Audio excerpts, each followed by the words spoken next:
C'est par la foi que voyons l'invisible.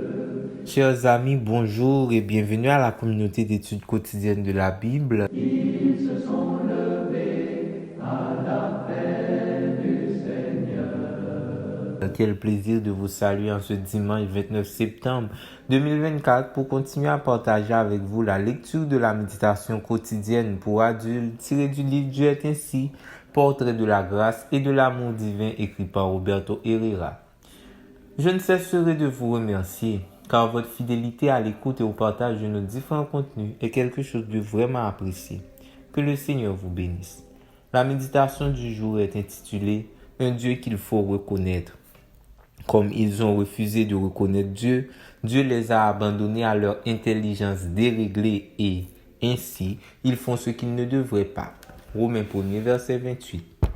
Si vous lisez le contexte immédiat du verset d'aujourd'hui, vous trouverez une liste de choses horribles, injustice, fornication, perversité, cupidité, méchanceté, envie, meurtre, contention, tromperie, médisance, insulte, orgueil, déloyauté, désobéissance, vanité, sottise, manque d'affection. Le raisonnement de Paul est que ces choses surgissent dans la vie de tous ceux qui n'ont pas jugé bon de reconnaître Dieu. C'est un processus de cause à effet. La décision de ne pas reconnaître Dieu dégrade l'esprit de la personne et lui donne le statut de réprouvé. Et ensuite, il est inévitable qu'apparaissent certaines ou toutes ces choses que Paul a incluses dans sa liste noire des choses à ne pas faire. Le plus grand danger dont nous devons nous garder n'est pas d'être méchants, cupides, envieux, médisants, pervers et déloyaux.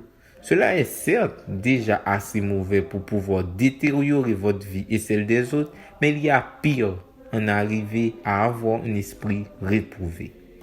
Quelqu'un peut faire quelque chose d'incorrect, mais si son esprit lui dit qu'il a fait du mal et que sa conscience lui en fait le reproche, la situation n'est pas désespérée. Mais si son esprit, sa conscience ne lui dit rien, ne lui reproche pas l'erreur, il y a un véritable problème. Parce qu'il n'y a plus de mécanisme pour l'aider à éviter de tomber encore plus bas dans cette tendance. Comment peut-on arriver à avoir un tel esprit en ne reconnaissant pas Dieu?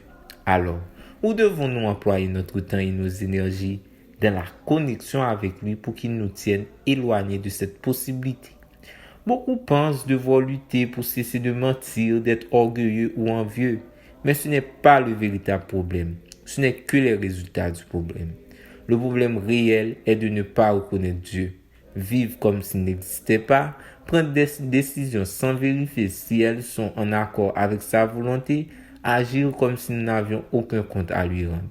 Satan luttera pour que vous viviez une vie indépendante de Dieu. Ne le lui permettez pas.